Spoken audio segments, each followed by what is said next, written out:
ચૈતર વસાવાએ છોટાઉદેપુરમાં સભા ગજવી અને આ સભામાં ફરી એકવાર મનરેગા કૌભાંડનો તેમણે મુદ્દો ઉછાળ્યો હતો અને બચુ ખાબડ અને કોંગ્રેસના હીરા ચોટવા ઉપર તેમણે પ્રહારો કર્યા। સાથે જ ગુજરાતમાં જે મંત્રીમંડળ બદલાયું તેને લઈને તેમણે કહ્યું કે ભેંસ ઓછું દૂધ આપતી હોય તો ખિલ્લો બદલવાથી કશું નહીં થાય, ભેંસ જ બદલવી પડશે। વૈષ્ણવજન તો તેને કહીએ જે પીડ પરાઈ જાનાને રે। નમસ્કાર, નવજીવન ન્યૂઝમાં આપનું સ્વાગત છે। હું છું જયંત દાફડા। છોટાઉદેપુરમાં ડેડિયાપાડાના ધારાસભ્ય ચૈતર વસાવાએ ભાજપ અને કોંગ્રેસના નેતાઓ ઉપર મનરેગા કૌભાંડ મામલે પ્રહાર કર્યા છે। સાથે જ વડોદરામાં ભાજપના 5 ધારાસભ્યોએ મુખ્યમંત્રીને પત્ર લખ્યો હતો। તેને લઈને ચૈતર વસાવાએ કહ્યું છે કે વડોદરા જિલ્લાના ભાજપના 5 ધારાસભ્યોએ મુખ્યમંત્રીને પત્ર લખીને ફરિયાદ કરી હતી કે સરકારી તંત્રમાં કલેક્ટર, ડીડીઓ સહિતના અનેક અધિકારીઓ છે તે ધારાસભ્યની વાત માનતા નથી અને તેમના કામ કરતા નથી અને આના પરથી સ્પષ્ટ થાય છે કે સરકારમાં કેટલાક અધિકારીઓ અને દિલ્હીમાં બેઠેલા રિંગ માસ્ટરોના કહેવા પ્રમાણે જ સરકાર ચાલે છે અને એ લોકોની અંદરની લડાઈમાં જનતાના કામ નથી થતા। જો ધારાસભ્યની વાત અધિકારીઓ સાંભળતા ન હોય તો સામાન્ય માણસોની વાત કોણ સાંભળશે?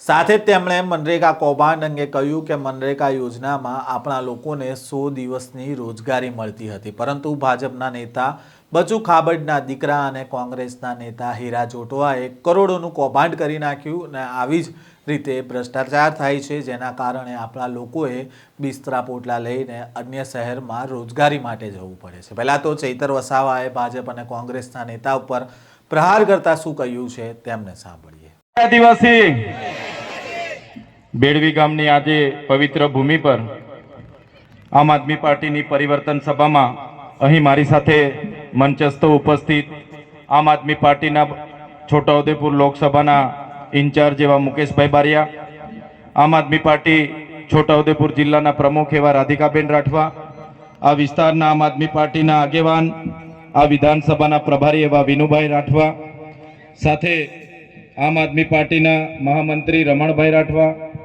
સાથે આપણા આ વિસ્તારના આમ આદમી પાર્ટીના અમારા યુવા આગેવાન એવા રાજેશભાઈ રાઠવા, સાથે પરેશભાઈ રાઠવા, અમારા વડીલ, અમારા આદરણીય એવા ભંગિયાભાઈ રાઠવા, મધ્યપ્રદેશથી આજની સભામાં પોતાનો સમય લઈને આવેલા સેવા સરપંચ અને મંચ પર ઉપસ્થિત સુખરામભાઈ, ગામના પૂર્વ સરપંચ શ્રી અને તમામ રંજનભાઈ, તમામ આગેવાનો સહિત મારી સામે આજની સભામાં ભારતીય જનતા પાર્ટીના ઘણા નેતાઓનું દબાણ હતું, ધમકીઓ આપે, જવાનું નહીં, કામ નહીં કરીશું એવી ધમકીઓ સામે પણ મોટી સંખ્યામાં અહીંયા ઉપસ્થિત થયેલા મારા વડીલો, યુવાનો, માતા બહેનો બધાને ચૈતર વસાવાના જોહાર કરું છું, સૌને મારા નમન કરું છું।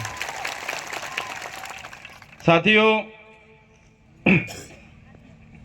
3 દિવસ પહેલા વડોદરા જિલ્લાના એક પેપરમાં અને સમાચારમાં એવું બધું હતું, વડોદરા જિલ્લાના 5 જેટલા ધારાસભ્ય એમની પોતાની સરકારના મુખ્યમંત્રીને એમણે પત્ર લખ્યો કે મુખ્યમંત્રી સાહેબ, આપણી સરકારમાં અમે આટલા વર્ષથી ચૂંટાઈએ છીએ, અમે ધારાસભ્ય છે, પણ કોઈ અધિકારી અમારું માનતું નથી, કોઈ અધિકારી અમારા કામ કરતા નથી। કલેક્ટર હોય, એસપી હોય, કમિશનર હોય, ડીડીઓ હોય, ટીડીઓ હોય, મામલતદાર હોય, અમારા કામ કરતા નથી તમારી સરકારમાં, આપણી સરકાર હોવા છતાં અમારા કામ થતા નથી। આ એમની વેદના હતી।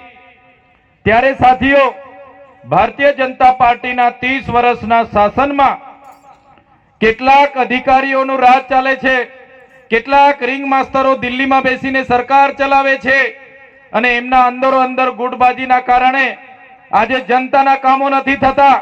પોતાની સરકાર હોવા છતાં જો ધારાસભ્ય આવી વેદના નાખતા હોય, આવી વેદના ઠાલવતા હોય તો તમારા જેવા સામાન્ય લોકોની તો શું વાત છે।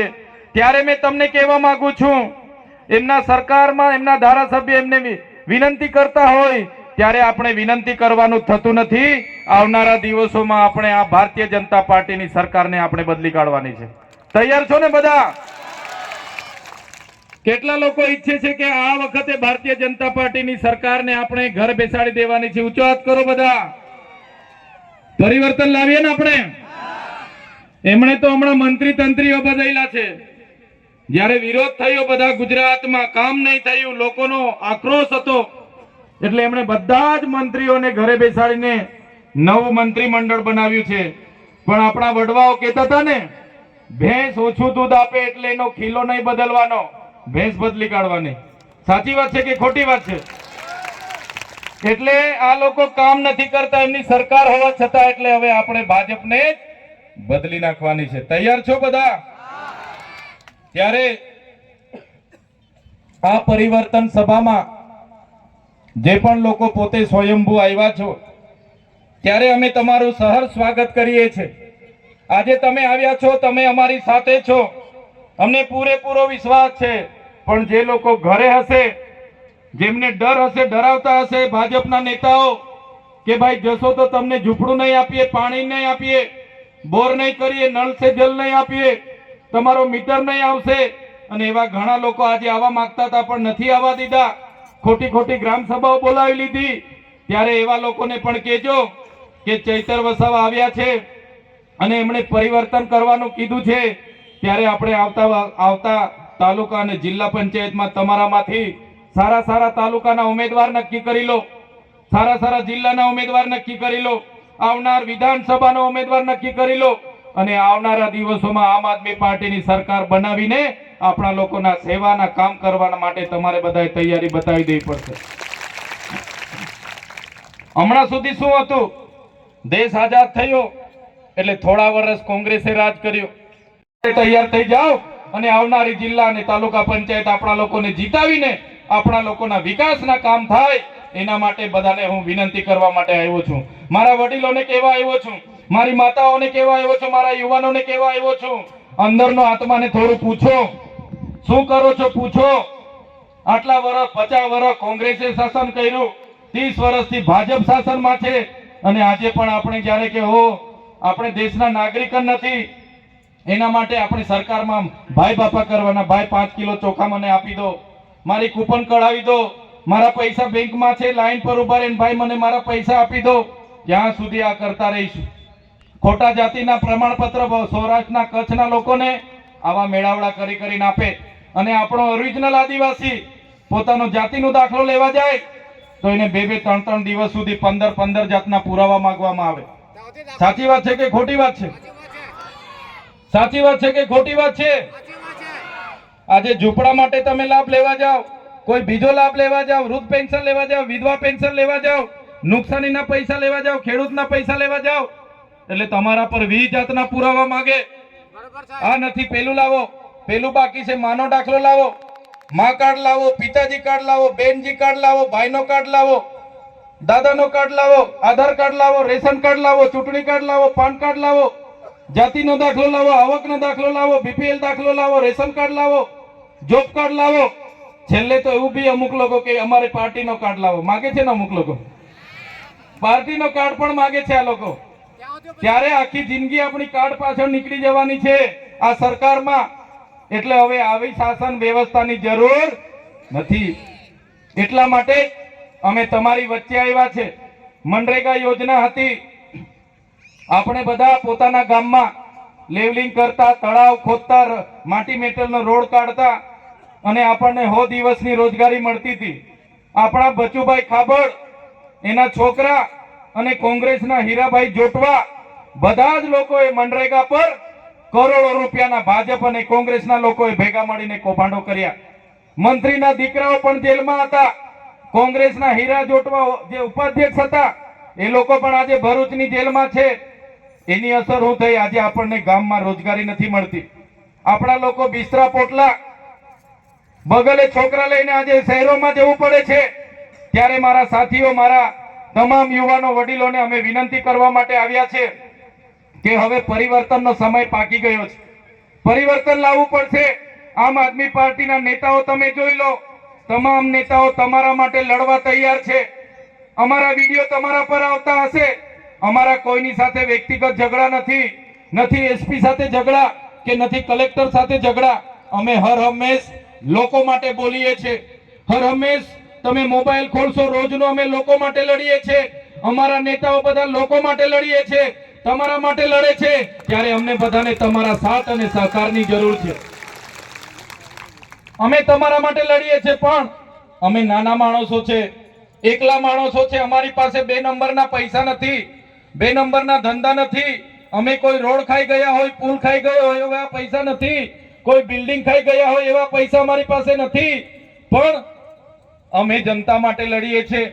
એટલે આ ભાજપના લોકો પોલીસને અમારા ઘરે મોકલે, જંગલ ખાતાને અમારા ઘરે મોકલે, અમારા ઘરે જીબી વાળાને મોકલે, રેડ પડાવે, અમને હેરાન કરે, ખોટા કેસ કરે, પછી બી અમારા પરિવારના જોખમે અમે આપણા જનતા માટે લડીએ છીએ. અમે એમનાથી ડરતા નથી, એમની જેલોથી ડરતા નથી. બસ તમારા વડીલોના આશીર્વાદ અમારી સાથે રાખજો, મારી માતાઓના આશીર્વાદ અમારી સાથે રાખજો, મારા યુવાનોનો સહકાર અમારી સાથે રાખજો.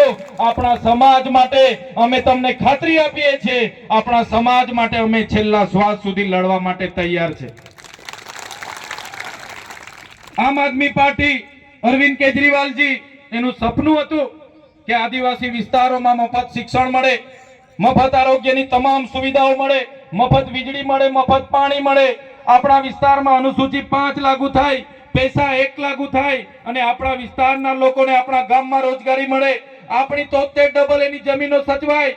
જે લોકોના જંગલ ખાતાના વન અધિકાર અધિનિયમ પેન્ડિંગ છે એવા લોકોને પણ સનતો મળે, એવા લોકોને પણ ખેતરમાં વીજળી મળે, એવા લોકોને પણ ખેતરમાં સોલાર મળે અને જંગલની જમીનમાં પણ લેવલિંગ થાય, પાળા બંધાય અને સિંચાઈની સુવિધા થાય. એ સપના અરવિંદ કેજરીવાલ જુએ છે. એ સપના ચૈતર વસાવા જુએ છે કે અમારો જંગલ ખાતામાં પણ અમારા લોકો લેવલિંગ, ગામમાં રોજગારી મળે, પીવાનું પાણી મળે, ખેતરમાં સિંચાઈ મળે, સિંચાઈના પાણી મળે. પણ આ સરકારે આટલા 5 કામ પણ આપણા માટે 30 વર્ષમાં કર્યા નથી. જો અમારે તાલુકા જિલ્લા પંચાયતો બનશે, જો અમારી 2027માં આમ આદમી પાર્ટીની સરકાર બનશે, તો આ 5 મુદ્દાઓમાં આમ આદમી પાર્ટી પહેલું કામ કરશે, એની હું ખાતરી આપું છું તમને. ત્યારે સાથીઓ, લડાઈ ઘણી લાંબી છે, વાતો પણ ઘણી લાંબી છે, પણ આજે હું તમને વિનંતી કરવા માટે આવ્યો છું. અમે આ ગુજરાતમાં આ ભાજપની તાનાશાહી સામે, એમની દાદાગીરી સામે, એમની ધમકીઓ સામે, એમની પોલીસની ધમકીઓ સામે, એમના કલેક્ટરની ધમકીઓ સામે અમે આપણી જનતાનો અવાજ બનીએ છીએ.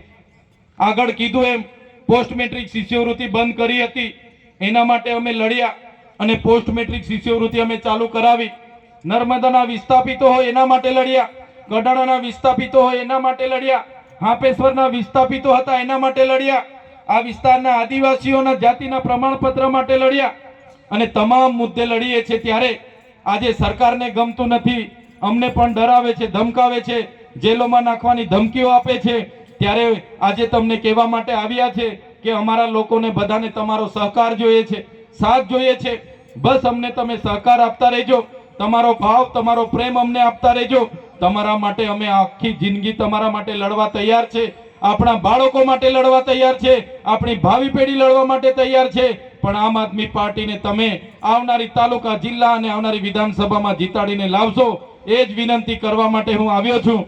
હવે કોંગ્રેસની, ભાજપની શરમ અને સંબંધ છોડીને આમ આદમી પાર્ટીને જંગી બહુમતીથી વિજય બનાવજો, એ જ વિનંતી કરીને આજે અમે અહીંથી જવાના છે. ત્યારે વધારે વાત હું નથી કરતો. આજે ઘણું મોડું થયું છે, છતાં બધા જ આજુબાજુ ગામના વડીલો, યુવાનો, મુખીઓ, પટેલો, સરપંચો અને તમામ અહીં ઉપસ્થિત થયા છો. ત્યારે મોટી સંખ્યામાં મારી માતા તુલ્ય માતાઓ પણ છે, બહેનો પણ છે અને ભાઈઓ પણ છે. બધા જ લોકોનો હું ખૂબ ખૂબ આભાર માની વિનમું છું. બધાનો ખૂબ ખૂબ આભાર, ધન્યવાદ. જય આદિવાસી, જય જોહાર. ખૂબ ખૂબ આભાર ધારાસભ્ય શ્રી ચૈતરભાઈ વસાવાનો. હવે હું